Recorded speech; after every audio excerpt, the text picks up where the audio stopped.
Woo! We are officially live. Okay, I see there's already people here in the comments. I'm sorry I'm late.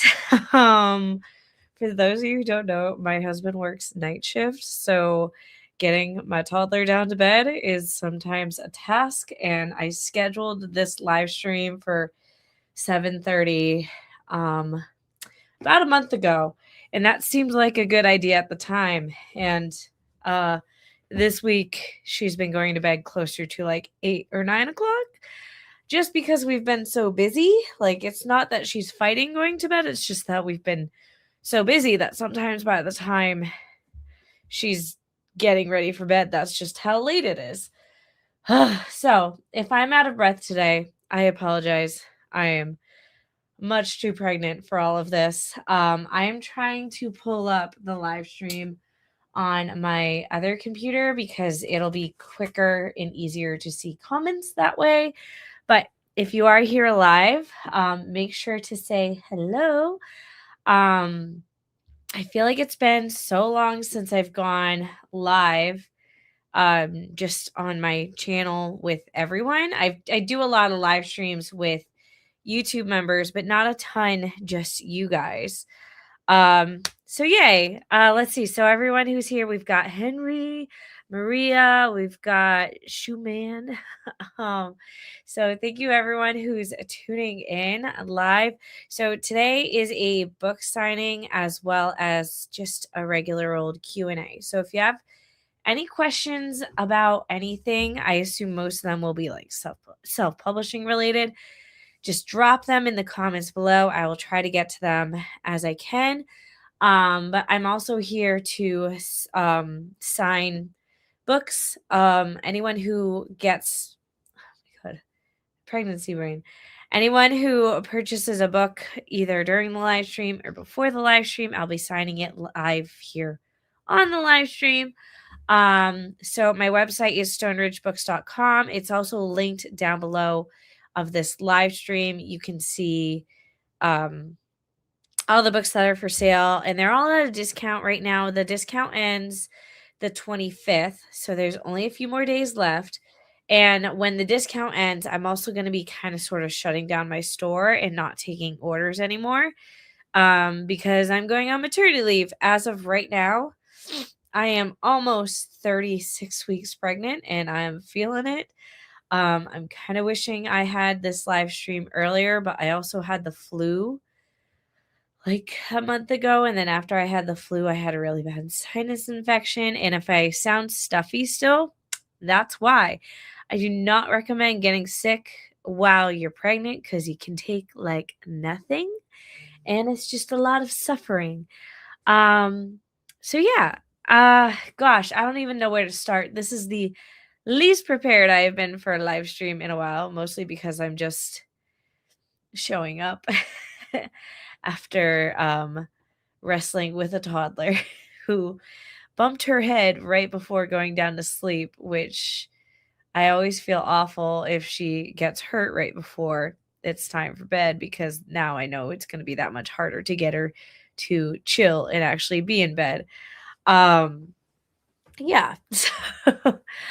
I will start off. I already have one order that came in a couple days ago, so I'm going to start off by signing that and giving you guys time to kind of come on here and add questions and comments. I don't know how long this live stream will be. It's really, I guess, up to you guys. But the order that I have is for an annotated deluxe hardcover edition of Sparks in Iceland. So I'm going to grab that because all my books are in front of me on the shelf. So don't mind me. I'm just going to grab the book. Okay, and I guess this will be a fun time to also kind of show off the book. So here we have Sparks in Iceland. Of course, I'm sure you've seen the deluxe annotated hardcover on the Kickstarter that I had. I guess you could call it last year now. But I love these annotated editions. They are in limited quantity. Once they sell out, I don't think I'll be getting more of them. And they are on sale today.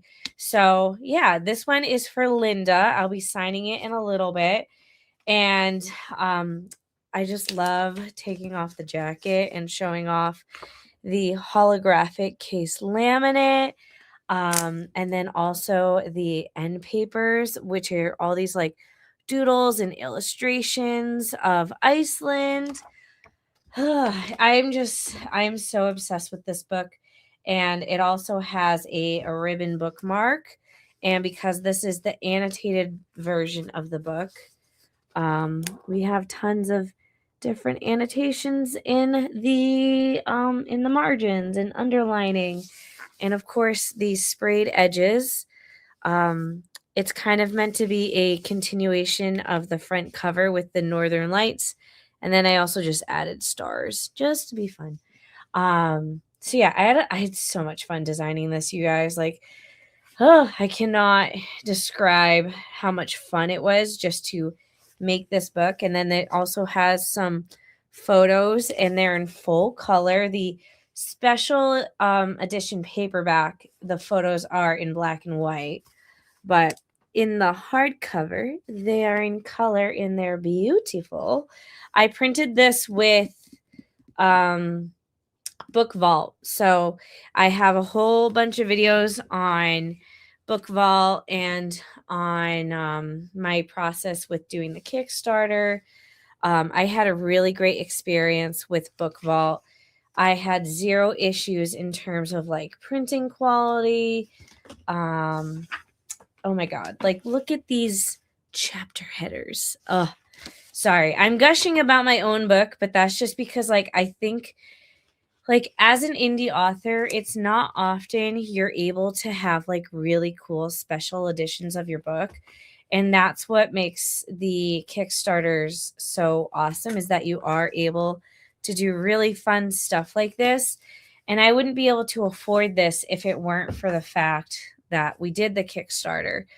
Because these were a pretty penny to invest in, and just time wise as well. So, anyways, I'm gonna go ahead and sign this. I literally have a drawer full of Sharpies. So I'm here and I'm ready, and I'm just going to do that.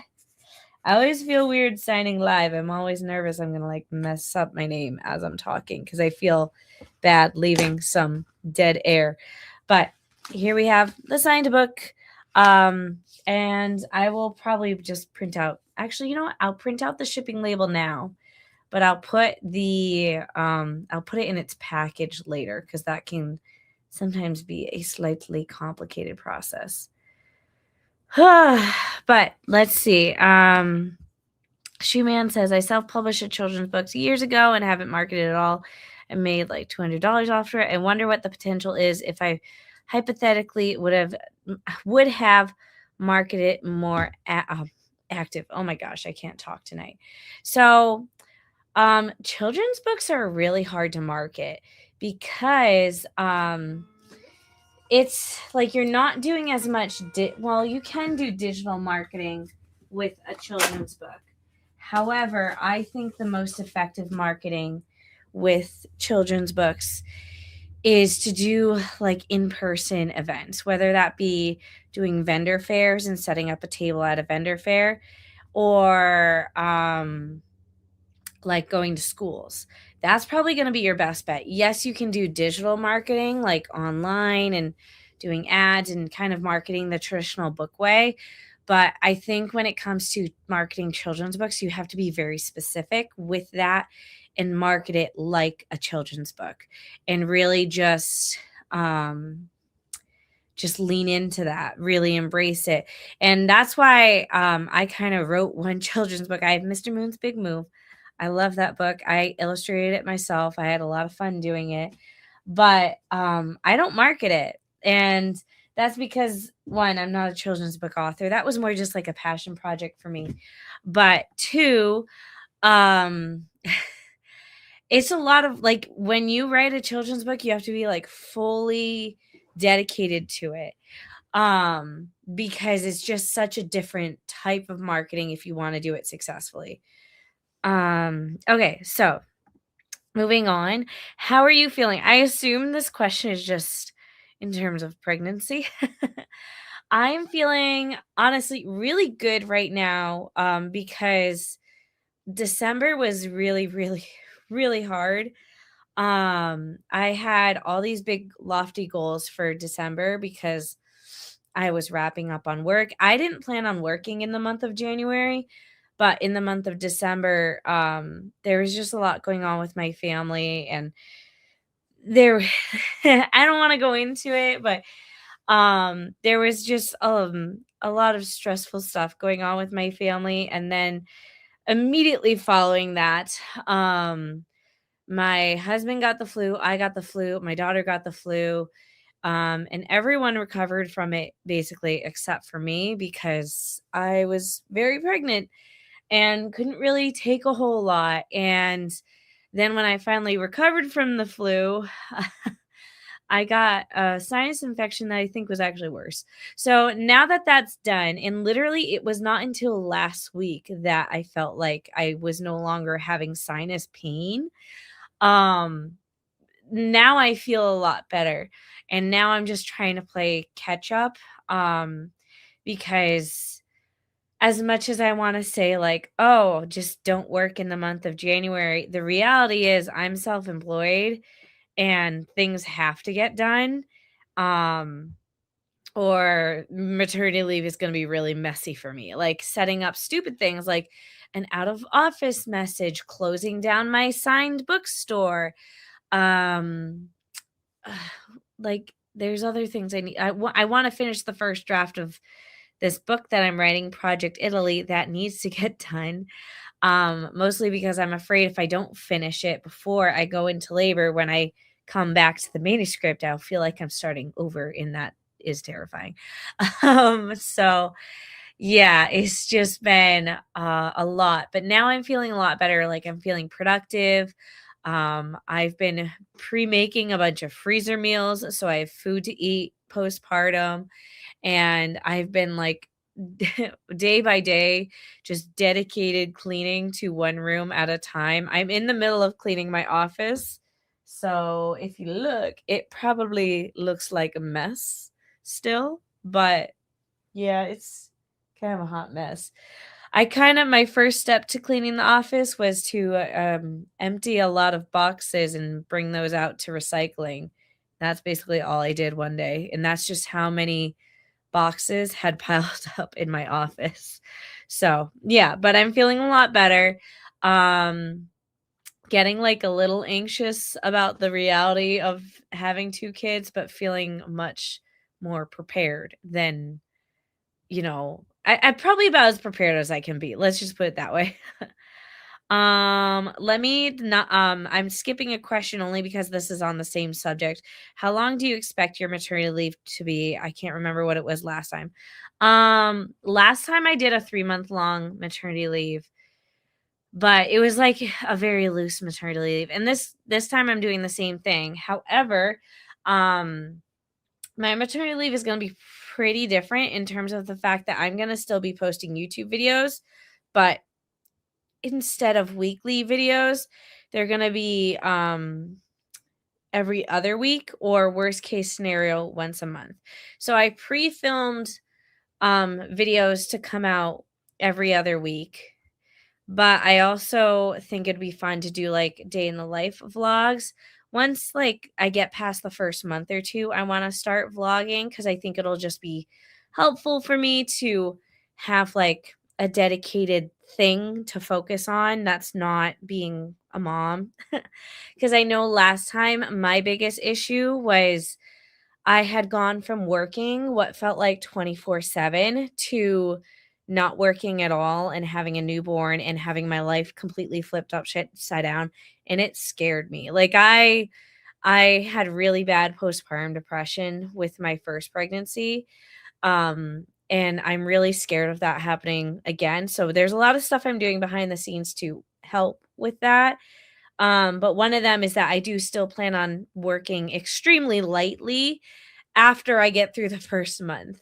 Um, so I have YouTube videos that should be coming out hopefully every other week. I can't guarantee that, but that's the plan.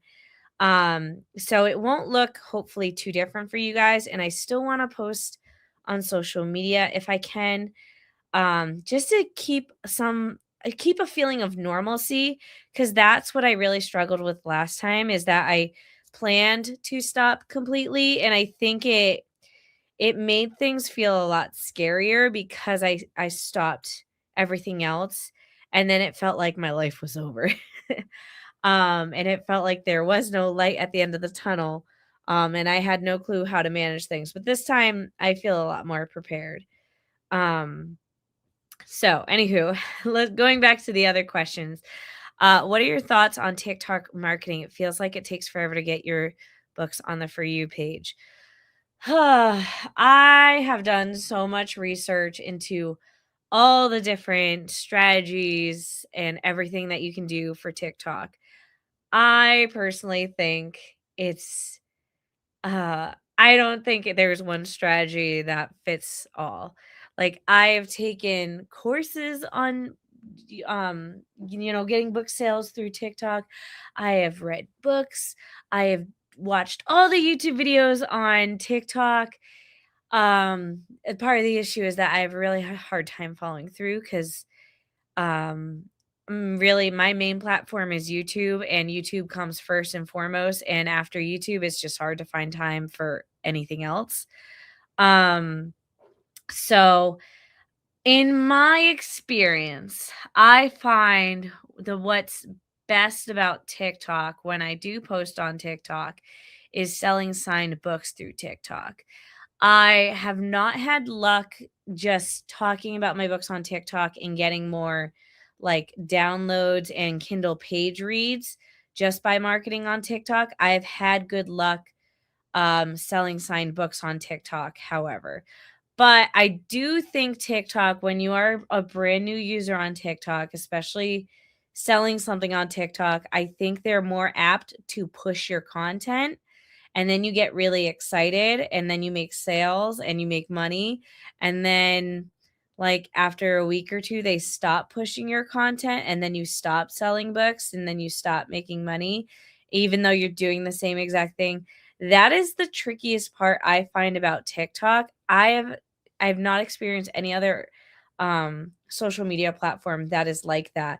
TikTok, I feel like, is the only one that like they throw you a bone at the beginning. They're like, let's get them addicted to this platform. Let's get them wanting to go viral again, but we'll let them go viral once and then it'll never happen again. I find TikTok to be it very frustrating because of that, because like you get this false hope if you're new to the platform, and then they just never it feels impossible after that. So with that said, though, I will say I have had luck selling signed books on TikTok. And I think it's very cool that you can do that, and I think it's fun. I would love in the future to focus on that more and to do like a full, like almost an experiment. I would love to do a YouTube video experiment where I can like dedicate a full month to just TikTok and seeing how many signed copies I can sell on TikTok if I really invested my time and effort into it. But it just I don't have the time, especially not right now. We'll see what happens next year. Maybe towards the end of next year I can do an experiment like that, but that's where I'm at right now. Okay, sorry. I am all over the place. Um, uh, let's see. Let's see. I see a question here. Do you have a video for KDP uploading for paperback? I do. It's actually I think it's like one of my highest viewed videos. It's a tutorial, like a full step-by-step tutorial on uploading your book to KDP. I'm not sure if it's for paperback or for ebook, but really the only difference between the two steps are the files that you're uploading. Otherwise, it's about the same. Um, when you do your graphics for Instagram, do you batch them? How do you organize them in Canva? My Canva account is a hot mess. It's not organized at all, so don't think it's organized. And I do try to batch create the week's worth of Canva graphics at a time. And you may have noticed because I very recently made a very strategic decision to do kind of branded content when it comes to posting to Instagram. So I have two Instagram accounts. I have Mandy Lynn Writes, which is the Instagram account for like my YouTube and nonfiction books. And then I have author Mandy Lynn Bell, which is my Instagram account um for my fiction books, like this book. They're my sweet romance books is what that Instagram account is for. So one account is for like promoting my YouTube content, the other account is for promoting my fiction books. And I made the very strategic choice to make very clear like color branding for each one. The YouTube one was easy because I already have my YouTube branding, so I just copied that. And then for the Mandy Lynn Bell one, it's kind of similar to my YouTube, but different. Like I took one color, blue, and made that my full branding for my fiction stuff. So that way it's like obvious that I'm the same person, but they're different enough that you can tell which account is which. And basically, I have a template that I made for each account. And whenever I need to do a carousel or something, I just reference these templates and I reuse them. And it makes it a lot easier to go ahead and make these graphics every week. And I will also say, I don't post a lot to Instagram. So for the Mandy Lynn Writes account, I post 3 times a week. And one is just a static post saying new video and it's sharing the thumbnail of the video. The second post is an Instagram reel that I pre record when I record my YouTube videos, talking about the YouTube video and why you should go watch the video. The third post is the one I always forget to post because it's the one that takes the most effort. Is I take the YouTube video script for that week and I turn it into a carousel in some way, shape, or form where it gives enough information that it's educational, but also leaves you wanting more. Where by the time you get to the end of the carousel, you're like, I want to watch the full video and go over to YouTube and watch that video. So that's the strategy for my Mandy Lynn Writes Instagram account. And as you can see, there's only two graphics that I need for that. And one is just adding in the thumbnail. The other one requires more creativity on my end, and that's creating the carousel. But I have like a branded carousel style that I make now that I just kind of plug in the information and make it as pretty as possible using that template.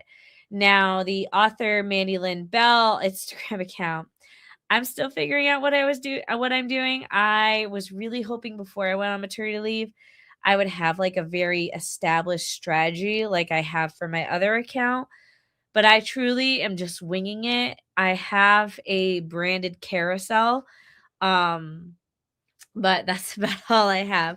I still don't know what content performs well, what content sells well. I feel like sometimes the least amount of effort I put in, the better the content tends to perform.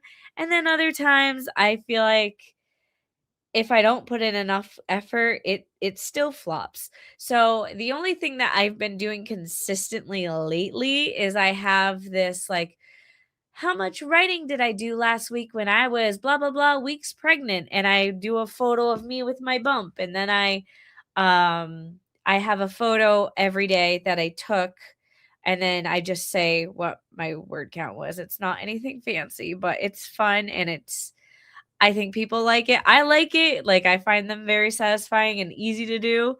But yeah. Okay. Do you sell on Etsy or make your own website? So I used to sell, so I have my stickers, like my writing stickers. Let me pull them out. I'm literally just pulling up all the really old ones. So these are my writing stickers. This is just one example. I design these and print them and cut them out all at home. I have like a sticker cutting machine. Can you see it? There it is. That's the machine I use to cut out my stickers. So this this is more so what I started selling before I started selling my signed books. So I actually go through Shopify. And once upon a time, I quit Shopify because I thought it was too expensive, and I switched over to Etsy. And I didn't like selling on Etsy. I didn't find it helped me. Like, I went over there thinking that I would have a wider reach because it's another search engine, but I think it was not worth the effort of switching over to Etsy. So I took everything off of Etsy and then moved back to Shopify. And then when I moved back to Shopify, I also started selling my merch. And then I also started selling my signed books. And now that I have three different types of things that I sell through Shopify, it's more worth it to me to have a Shopify store, which has like big upfront fees versus Etsy, which has small fees but constant in their monthly, whereas Shopify is just one fee a year, and Etsy's just an endless stream of fees, and they have rules and control and yeah. So that's my I don't find Etsy to be worth it. I guess if you don't want to open your own store and make that investment, it's a great first step. But I feel like Etsy's gotten worse and worse for sellers lately, especially with things like drop shipping and a lot of AI showing up on Etsy, and Etsy's not doing a lot to like control that. So people are now less apt to buy off of Etsy. I prefer Shopify. I find Shopify really great. Um, so if you go to stoneridgebooks.com, that is a Shopify store. I sell digital products there. I sell the 2026 writing planner. And then I sell obviously the physical products, which are signed books and stickers and my merch, which is through a different company. Like they handle all that. It's just hooked up through Shopify. So yeah. Let me go through the comments. I'm gonna make sure I didn't miss any other questions. um,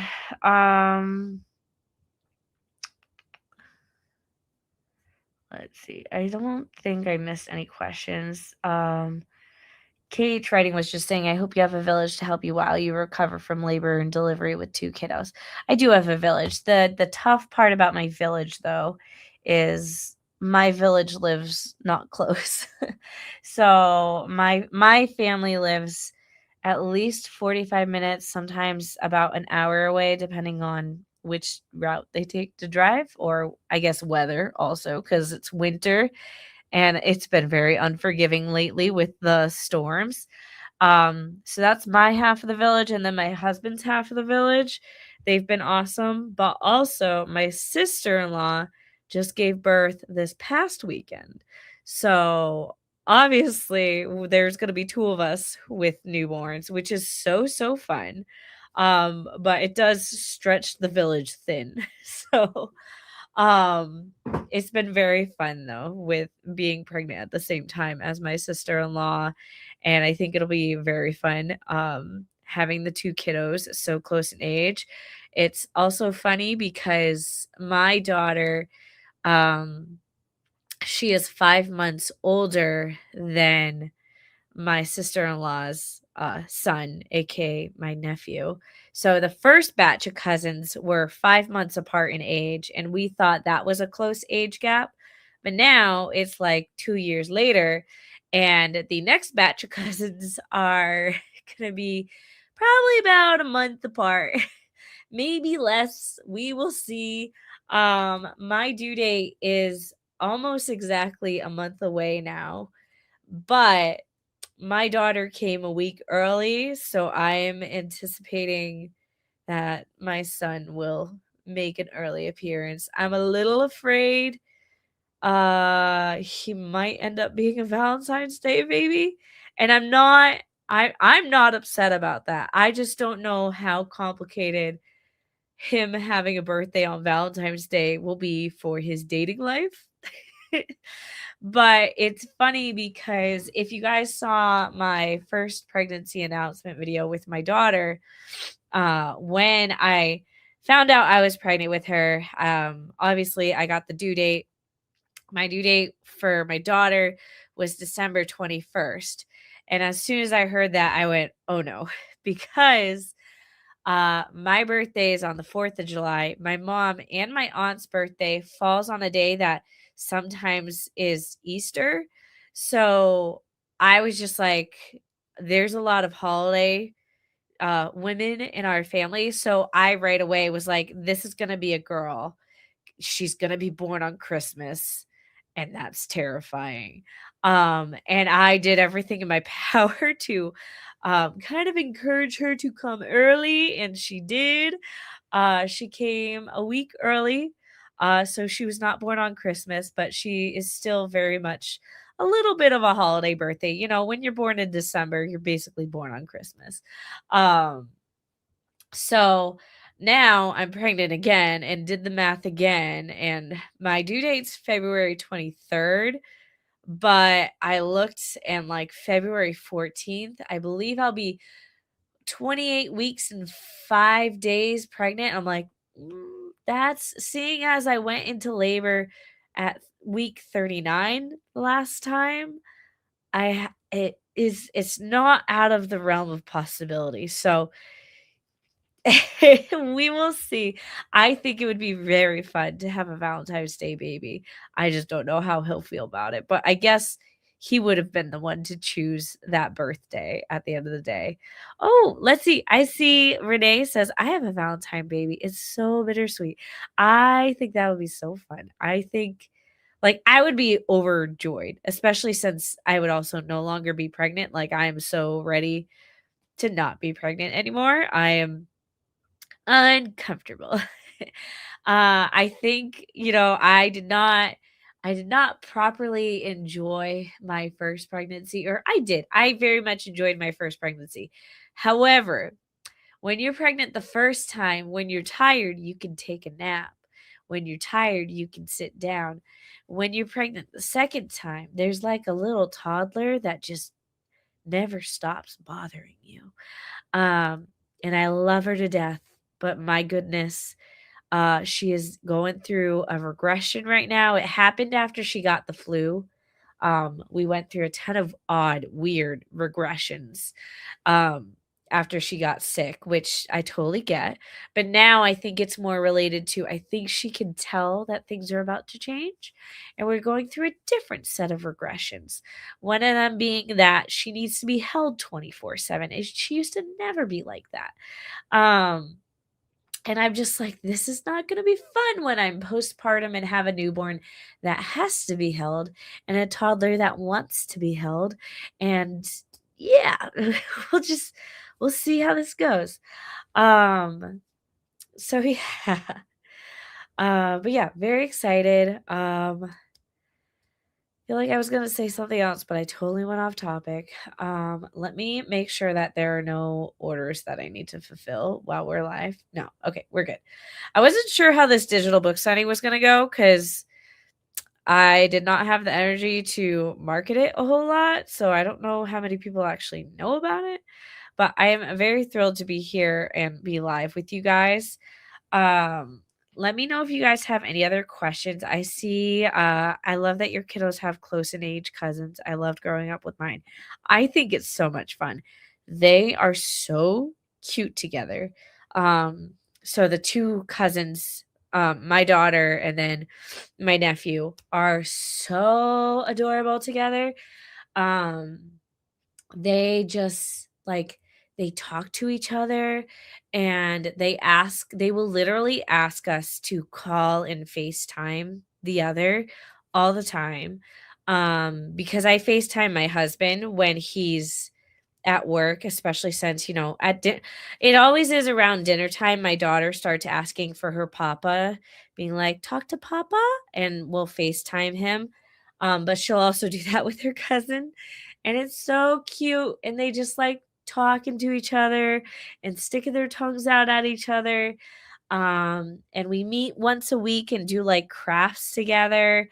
And I can only imagine it'll get more fun from here. So yeah. Gosh, they're so cute. Like I can't even describe it. Um they fight like proper siblings. They are definitely in the age of learning, uh, you know, not trying to learn to share, not doing a great job, to be totally honest. But they're one is 2. My daughter's 2, and my nephew's turning 2 in May. So, yeah, and anyone who knows that age range knows that that's when things like free will are first being discovered, and it's usually in a very aggressive way. Okay. I am gonna go through. Let me know if you guys have additional questions, because I think if there aren't any additional questions, I might start to wrap things up a bit. Mostly because I'm tired and I have a lot to do. I have to finish cleaning this office so it doesn't have random boxes everywhere. Um, but yeah, it's been a good pregnancy. I've had a very healthy pregnancy. I'm very thankful for that. I had a very positive birth with my first. I was able to do labor mostly at home, and then by the time I got to the hospital, I was already 7 centimeters, which I was so excited about. And then I did a water birth at the hospital, and I'm hoping for that again. We shall see. I'm a little afraid that things might move really quick for the second time around, but I'm having lots of positive thoughts, only positive thinking over here.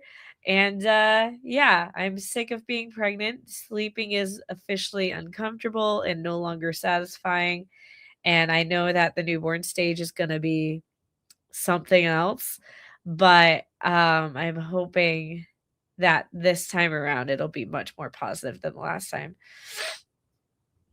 Let's see. I love your masterclass. Are you going to do one for Kickstarter? So I don't know what you're referring to exactly when you say masterclass. I have my courses, so I assume you're talking about one of those. I have my formatting course, and then I have my 3 cover design courses. One is on Photoshop, one is on typography, and one is on like designing a book cover from scratch using stock photos. So I have those. I don't plan on doing one for Kickstarter, mostly because I feel like my Kickstarter went okay. I don't think it was anything like wildly successful. Like it was successful, but I don't think it was like blow your mind. Look at what I did. And I feel like because of that, I don't really have um the right to say this is how you do something. And also I'd rather do the YouTube videos. Like I feel like to make a dedicated course on something, you have to be really, really experienced with it and really, really know what you're talking about. And when it comes to Kickstarter, I don't know what I'm talking about. I'm still figuring it out. I I I learned a lot, and I everything I learned I tried to share on YouTube, which is why I have this YouTube channel, is purely just to take what I learn and give it to you guys, and hope that you guys can do something with that information, even if it means that I messed up royally and then you guys are using my mess ups to learn a lesson. That's fine by me. Um, so yeah, I don't think I don't plan at this time on doing a course for Kickstarter. If maybe down the road I feel like I've figured out Kickstarter, but especially I've only done one Kickstarter. I feel like the first Kickstarter you do, you're just testing the waters.